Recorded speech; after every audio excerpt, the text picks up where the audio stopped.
नमस्कार. स्वामी समर्थ अनुभूती या चॅनलमध्ये आपलं मनापासून स्वागत आहे. श्री स्वामी समर्थ. स्वामी भक्त हो, स्वामींचा संदेश हा तुमच्यासाठी आहे. स्वामी म्हणतात, निवड, संधी आणि बदल या तीनही महत्त्वाच्या गोष्टी आहेत. संधी दिसता निवड करता आली तर बदल आपोआप होतो. संधी समोर दिसूनही ज्याला निवड करता येत नाही त्याच्यात कधीच बदल घडत नाहीत. परत स्वामी आपल्याला सांगतात, आपल्या परिस्थितीला ताकद बनून जगणारी माणसं सगळ्यात जास्त यशस्वी होतात.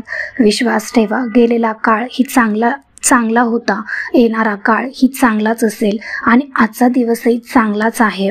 खरा वेळ तर स्वप्न पूर्ण करण्यास लागतो. माणसांना बदलायला 1 सेकंद पुरेसा असतो. मनाप्रमाणे एखादी गोष्ट घडली की आपण आनंदी होतो, विरोधात घडली की दुःखी होतो, स्वतःविषयी नाराजच होतो. पण आयुष्य हे असेच असतं. सुखदुःखाचे हेलकावे घेतच चालावे लागते. आकाशात जेव्हा ऊन आणि पावसाचा संघर्ष असतो तेव्हाच इंद्रधनुष्य तयार होतो. आयुष्य सजवायचे असते ते अशा इंद्रधनुष्याने तडजोडीमुळे नुकसान होत नाही, तर संधी मिळते इंद्रधनुष्य फुलवण्याची. देण्याची सवय लावून घेतली की येणं आपोआप सुरू होतं. मग तो मान असो, प्रेम असो वा वेळ असो. आनंद चंदनासारखा असतो. दुसऱ्याच्या कपाळावर लावलं तरी आपली बोटे सुगंधित करून जातो. परमेश्वराने दुसऱ्याला काय दिले हे बघण्यात आपण इतके व्यस्त असतो की परमेश्वराने आपल्याला काय दिलं हे बघायला आपल्याकडे वेळच नसतो. स्वामी भक्त हो, तुम्हाला माहिती आहे, जो व्यक्ती कायम दुःखाचे रडगाणं गात राहतो त्याच्या दारावर उभे असलेले सुख बाहेरूनच परत जाते. आणि जो व्यक्ती स्वामींवर श्रद्धा ठेवून स्वामींच्या इच्छेत इच्छा मिळून राहतो त्याला स्वामी कृपेने सुख प्राप्त होते. स्वामी सांगतात, आजचा दिवस जरी तुझा नसला, आज जरी तू कितीही दुःखात असलास तरी येणारा दिवस तुझे सुखाचे असतील, कारण तू माझा हात धरला आहेस. तुझं कधीही वाईट नाही होणार. जगणं खूप सुंदर आहे. सतत रुसू नका. एक फूल उमललं नाही म्हणून रोपाला तोडू नका. सगळं काही मनासारखं होतं असं नाही, पण जेव्हा मनासारखं झालं होतं ते दिवस विसरू नका. सुटतात काही हात नकळत, पण जे हात आहेत सोबत त्यांना कधी सोडू नका. हे वाईट दिवस नक्की सरतील, तुम्ही मात्र हसणं विसरू नका. स्वामी म्हणतात, प्रत्येक सुखात सोबत तू पाहिजेस, प्रत्येक दुःखात सोबत तू पाहिजेस, प्रत्येक परिस्थितीशी लढायला तू पाहिजेस, प्रत्येक आनंदाच्या क्षणात हसवायला तू पाहिजेस, पाठीशी खंबीर उभा राहण्यासाठी तू पाहिजेस. जे असेल ते आपण बघून घेऊ, बोलायला तू पाहिजे. एकदा मन दुखावलं गेलं की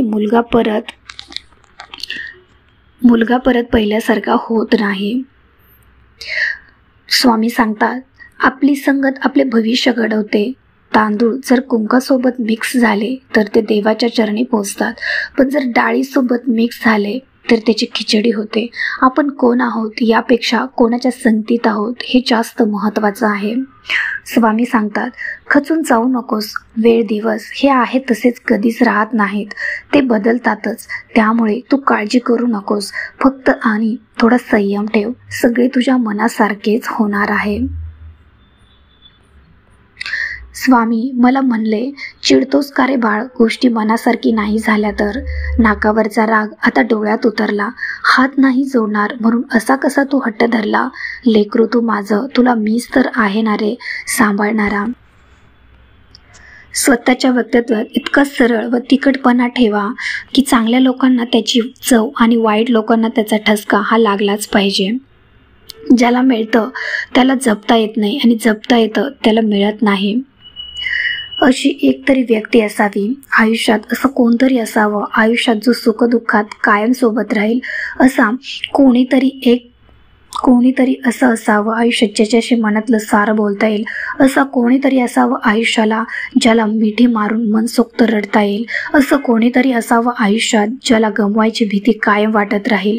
असं कोणीतरी असावं आयुष्यात जो म्हणेल मी आहे ना सोबत, आपण करू सगळं ठीक, असं कोणीतरी असावं आयुष्यात, ज्याच्यावर जीवापाड प्रेम करता येईल. अशी एक तरी व्यक्ती असावी आयुष्यात. कोणावर प्रेम करावं तर त्याला मिळवण्याची अपेक्षा नसावी आणि त्याने आपल्यावर प्रेम करावं हा सुद्धा हट्ट नसावा. रोज डोळ्यासमोर दिसावं असंही नाही, पण जेव्हाही तो दिसेल तेव्हा एक गोड स्माईल त्याच्याही आणि आपल्याही चेहऱ्यावर असावी, इतकंच. सगळी परिस्थिती नीट समजून घेतल्याशिवाय कुणाबद्दलही वाईट मत करून घेऊ नका. दुसऱ्याचं मत आपल्याला मान्य नाही याचा अर्थ आपण बरोबर आहोत असा होत नाही. आयुष्याच्या प्रवासात स्वामींची साथ खूप मोलाची असते. जिथे सर्व माघार घेतात तेव्हा फक्त आपले स्वामी आपल्यासाठी खंबीरपणे उभे असतात. स्वामींचा हात धरून चालणं ज्याला कळलं तो कधीच एकटा पडत नाही. भांडण झाल्यावर महत्त्वाचा प्रश्न उरतो की माघार कोणी घ्यायची. माऊली म्हणतात, ज्याला सुखी व्हायचे आहे त्यांनी पहिले माघार घ्यावी. अहंकार ही सर्व नात्यांना सुरुंग लावणारी वात आहे. आपण आपल्या मनाच्या स्वास्थ्याचा विचार करावा. अहंकाराची वात विझवण्यातील मजा ज्याला कळली तो जीवनात खरा सुखी. स्वामी म्हणतात, आपलं जगणं हे दुसऱ्यासाठी जेवणातल्या मिठासारखं असावं. पाहिलं तर दिसत नाही, पण नसल तर जेवणच जात नाही. एका स्त्रीला जीवापाड प्रेम करण्यात आणि प्रचंड जीव लावण्यात कोणीच जिंकू शकत नाही. तसंच प्रातःकाळी उठल्यावर म्हणा, स्वामी माझं तुमच्यावर खूप प्रेम आहे. घरातून बाहेर पडताना म्हणा, स्वामी माझ्यासोबत तुम्हीही चला. कधी तुम्हाला खूप रडू येत असेल तर स्वामींना सांगा, मला पोटाशी धरा. तुम्ही खूप आनंदात असाल तेव्हा म्हणा, स्वामी माझी तुमच्यावर खूप श्रद्धा आहे. तुम्ही काही कामे करता तेव्हा म्हणा, स्वामी माझ्या मदतीला या. तुमच्या हातून काही चुकते तेव्हा म्हणा, स्वामी मला क्षमा करा. तुम्ही रात्री झोपताना स्वामींविषयी कृतज्ञता व्यक्त करा आणि म्हणा, स्वामी तुमच्या मायेचे उबदार पांघरून माझ्यावर घाला. तुम्हाला ज्यांच्याबद्दल आपुलकी जिव्हाळा वाटतो त्या सगळ्यांना पाठवा. संसारिक जीवनात मुलंबाळं होऊन सुद्धा त्यांना अंधारात ठेवून तिसऱ्या व्यक्तीसोबत सुखाची स्वप्न रंगवली जातात. त्याला प्रेम म्हणावं की शरीराची भूक मिटवण्यासाठी झालेली वासना. एक तरी मैत्रीण असायला पाहिजे. आयुष्यात एक मैत्रीण असावी, आपल्याला नेहमी हसवत ठेवणारी, चुकल्यावर रागवणारी, नाही भेटलो तर रुसणारी, खूप आठवण काढणारी. आयुष्यात एक मैत्रीण असावी, चुकीचं पाऊल पडताच ओरडणारी, भावनिक झाल्यावर मनातलं सगळं सांगून मोकळं होणारी. इतकी प्रेमळ अशी एक मैत्रीण असावी, आपली काळजी घेणारी, सगळी नाती सुंदर जपणारी. आयुष्यात अशी एक मैत्रीण असावी, तिला भेटल्यावर सगळं दुःख नाहीसं करणारी. वेळेनुसार जशा तारखा बदलतात तसंच गरजेनुसार लोकांच्या बोलण्याची पद्धत सुद्धा बदलते. त्यामुळे जास्त माणुसकी दाखवत बसायचं नाही, तर नंतर त्रास आपल्यालाच होतो. जे लोक तुमच्याशी चुकीचे वागलेले असतात त्या लोकांना नेहमी हेच वाटतं की तुम्ही ठेवलेलं स्टेटस हे त्यांच्यासाठीच असतं. आयुष्याचा प्रत्येक वळणावर खंबीरपणे पाठीशी उभे असलेले अतिशय सुंदर सोबती माझे. स्वामी म्हणतात, तुम्हाला मदत करणाऱ्यांना कधीही विसरू नका. तुमच्यावर प्रेम करणाऱ्याचा कधीही तिरस्कार करू नका आणि तुमच्यावर विश्वास ठेवणाऱ्यांना कधीही फसवू नका. जर कोणी तुमची चूक तुमच्या तोंडावर सांगायची ताकद ठेवतो त्याच्यासारखा चांगला मित्र कुठलाच असू शकत नाही. तुमच्यासाठी एखादी व्यक्ती तळमळ करत असेल तर स्वतःला भाग्यवान समजा. नाहीतर आजच्या युगात स्वार्थासाठी नाती जोडणारे लोक तुम्हाला पावलोपाली भेटतील. नातं कसं असावं? नातं सन्मान देणारं असावं, अपमानित करणारं नसावं. नातं प्रेरणा देणारं असावं, वेदना देणारं नसावं. नातं वेळ देणारं असावं, द्यावं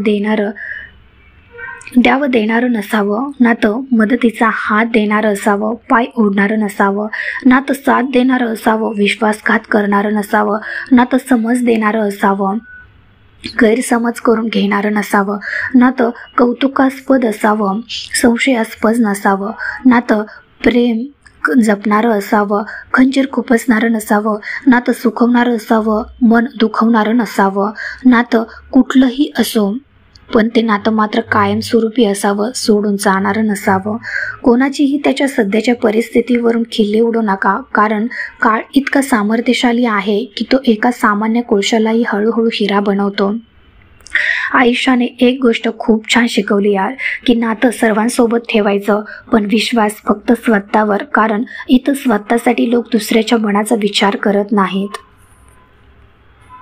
आयुष्यात काहीही झालं तरी कधीच आपल्या आईच्या प्रेमाची तुलना कोणाशी करू नका, कारण या जगात कोणत्याही व्यक्तीचं प्रेम बदलू शकतं, पण आईचं प्रेम कोणत्याही परिस्थितीत बदलत नाही. स्वामी सांगतात, पत्नी ही पतीसाठी त्याची लक्ष्मी असते. महाभारत एक प्रसंग येतो ज्यामध्ये यश युधिष्ठिराला विचारतो, गृहस्थ व्यक्तीचा सर्वात श्रेष्ठ मित्र कोण? युधिष्ठिर उत्तर देतात, गृहस्थ व्यक्तीचा सर्वात श्रेष्ठ मित्र कोण असेल तर ती त्याची पत्नी असते. पत्नी ही धर्म आणि पुण्य यात बरोबरीची भागीदार असते. पत्नीच पतीला धन कमवण्यास प्रेरित करते. जो पती आपल्या पत्नीशी प्रेमाने आणि आनंदाने वागतो तोच पती आयुष्यात यशस्वी होतो. प्रेम त्याच व्यक्तीवर करावं की जो त्याची चुकी नसतानाही आपल्याकडे माफी मागतो, कारण त्याला माफी मागण्यापेक्षा तुमच्याशी नातं महत्त्वाचं वाटत असतं. लग्न ही एक अशी गोष्ट आहे की जर योग्य व्यक्तीसोबत झालं तर आयुष्याचं सोनं होतं, आणि निवड चुकली तर आयुष्यभर सरणावर बसून स्वतःची चिता जळताना स्वतःच बघावं लागतं. एकदम सत्य ज्याने जोडण्यासाठी कष्ट केले तो तोडताना 10 वेळा विचार करतो. आयतं मिळालं की माणूस एका झटक्यात तोडतो, मग ते झाडे असो किंवा नाती. समोरील व्यक्ती तुझ्याबद्दल कोणाला कितीही वाईट सांगू दे आणि त्यावर विश्वास ठेवू दे. तुझ्यासोबत वाईट वागणूक करणारे कितीही असू देत, तू फक्त आमच्या नजरेत प्रामाणिक राहा. जग तुझ्याबद्दल काय आणि का वाईट विचार करत आहे याचा विचार करू नको. त्यांना बघायला मी समर्थ आहे. भिवू नकोस, मी तुझ्या पाठीशी आहे. स्वामी म्हणतात, सोनं ठेवायला लॉकर सहज मिळून जातो, पैसे ठेवायला बँक सहज मिळून जाते, पण मनातील गोष्ट सांगायला योग्य माणूस मिळणं याला खूप भाग्य लागतं. घरात तुम्ही शिव्या किंवा अपशब्द वापरत असाल तर एकदा नक्की बघा. तुमच्या घरात कोणाला शिव्या द्यायची सवय असेल तर या गोष्टीचे नुकसान होत असेल.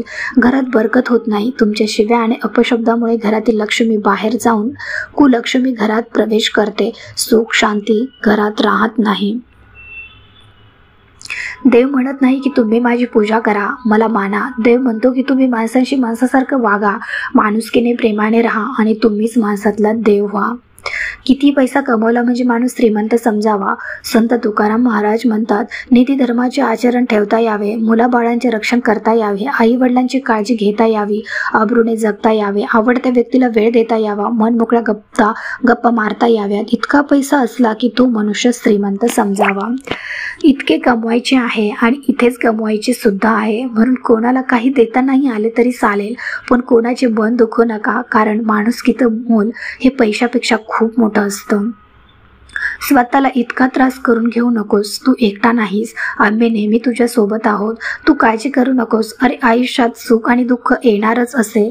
जसे तू सुखाचा स्वीकार करतोस तसेच तू थोड्या दुःखाचाही स्वीकार करायला शिक. तू डगमगू नकोस आणि स्वतःला कधी हरून देऊ नकोस. तू घाबरतोस कशाला? मी सदैव तुझ्या पाठीशी आहे.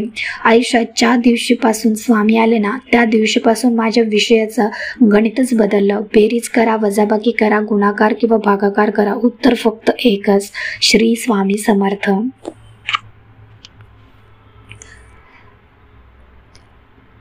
संकट कधी आणि काय येतं बरं? स्वामींनी खूप छान शब्दामध्ये सांगितलेलं आहे. एका जमिनीने देवाकडे तक्रार केली की हे देवा, खूप मेहनतीने मी एक घरटे बनवलं होतं, पण तुम्ही वादळ पाठवलं आणि माझं घर उद्ध्वस्त झालं.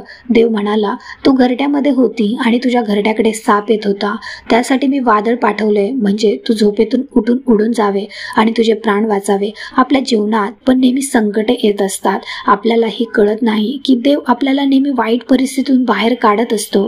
जेव्हा तुम्हाला वाटत असेल की देव तुमच्यावर संकटे आणत आहे, तर विश्वास ठेवा, देव तुम्हाला त्यातून बाहेर सुद्धा काढणार.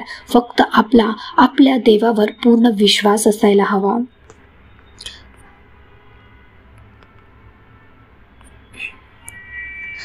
खूप अडचणी येतील आयुष्यामध्ये, पण त्याला कायम तोंड देत चालायचं. कारण आता जर थांबला तर पुन्हा काहीच हाती नाही लागायचं. अडचणी तर प्रत्येकाच्या आयुष्यामध्ये असतात, पण त्यातून आपल्याला वाट काढता आली पाहिजे. मजबूत आहेस तू खूप असं स्वतःला समजून सांगता आलं पाहिजे. रडू वाटलं तर बिनधास्त रडायचं, पण जास्त विचार करत बसून वेळ वाया नाही घालवायचा. आयुष्यामध्ये काही झालं तरी आपल्या ध्येयाचा मार्ग कधीच नाही सोडायचा. जे ठरवलं आहे ते मिळेपर्यंत शांत नाही बसायचं. अडचणी फक्त आपलं सामर्थ्य पाहण्यासाठी येत असतात. त्यांना जर घाबरून गप्प बसाल तर लक्षात घ्या, आपण आपल्या ध्येयाचा मार्ग भरकटत आहोत. स्वतःला कायम पॉझिटिव्ह ठेवा आणि आपली ध्येयाची वाट निरंतर चालत राहा. एक दिवस नक्कीच यश मिळेल. अहंकार आणि गैरसमजामुळे माणूस महत्त्वाच्या गोष्टीपासून दूर राहतो.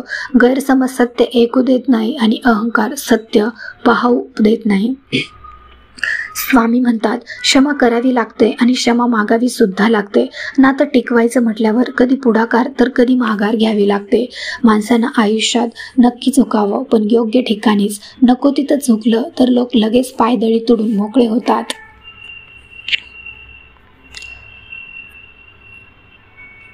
जगणं खूप सुंदर आहे. सतत रुसू नका. एक फुल उमलं नाही म्हणून रोपाला तोडू नका. सगळं काही समजायला, सगळं काही मनासारखंच होतं असं नाही, पण जेव्हा मनासारखं झालं होतं ते दिवस विसरू नका. सुटतात काही हात नकळत, पण जे हात आहेत सोबत त्यांना कधी सोडू नका. हे वाईट दिवस नक्की सरतील. जो प्रामाणिक राहतो त्याची किंमत लोकांना कळत नाही. जे बोलायला लबाडवा माणसांना गोल गोल फिरवण्यात पटाईत असतात ते लोक आज समाजात प्रिय असतात. परंतु सत्य हे कडू असले तरी ते पराजित होत नसते, तरी ते कालांतराने पटल्याशिवाय राहत नाही. आपली प्रतिमा लोकप्रिय होण्यासाठी कधीही लबाडी करू नये, कारण ती कालांतराने उघड होतेच आणि आपली काहीच किंमत राहत नाही. लबाडी ही आखूड चादर आहे, कारण की तोंडावर घेतली तर पाय उघडे पडतात आणि पायावर घेतली तर तोंड उघडे पडते. म्हणून माणसाने आपल्या विचाराशी आणि आचाराशी ठाम राहायला पाहिजे. अंगठ्याने माळ जप केल्यास मोक्षप्राप्ती मिळते. तर्जनीने जप केल्यास शत्रूचा नाश होतो. मध्यमेने जप केल्यास धनप्राप्ती होते. अनामिकेने जप केल्यास शांती लाभते. करंगळीने जप केल्यास सुंदरता प्राप्त होते. टक लावून बघा स्वामींच्या डोळ्यात आणि सांगा त्यांना आपली अडचण. नक्कीच स्वामी पूर्ण करतील. आपल्या घरामध्ये सतत आनंदी वातावरण राहावे, भांडणे होऊ नये म्हणून हा उपाय घरातल्या कुणी करावा. उजव्या हातात तांदूळ, त्यावरती थोडे कुंकू घ्या. हे तांदूळ सूर्याला दाखवून डोळे बंद करून ओम सूर्याय नमः या मंत्राचा जप 11 वेळा करा. स्वामी वाट चुकले थोडी वाट दाखवाना. वादळात हरवलेल्या जहाजाला थोडा काठ दाखवाना. स्वामी अंधार खूप आहे, थोडा प्रकाश दाखवाना.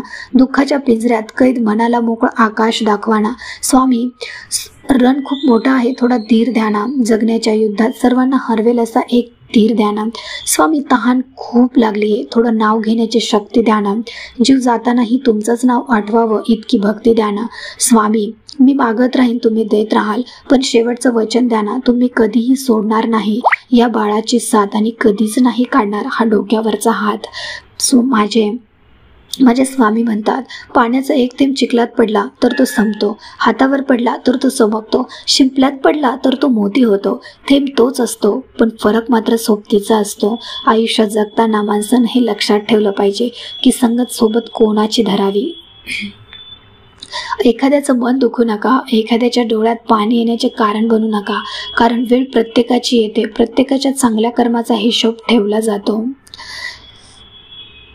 जे झाले ते चांगलेच झाले, जे होत आहे ते चांगलेच होत आहे आणि जे होणार आहे ते चांगलेच होणार आहे.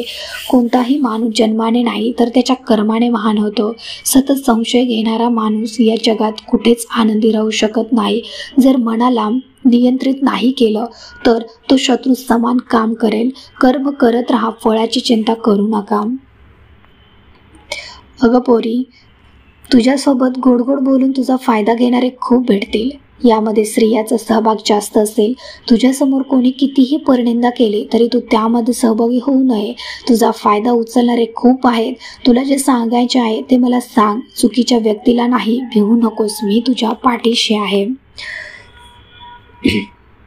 स्वामी म्हणतात, प्रत्येक गोष्ट हृदयाला लावत राहालच तर रडत राहाल. त्यामुळे जो जसा आहे तसा त्याच्यासोबत राहा. श्री स्वामी समर्थ. स्वामी भक्त हो.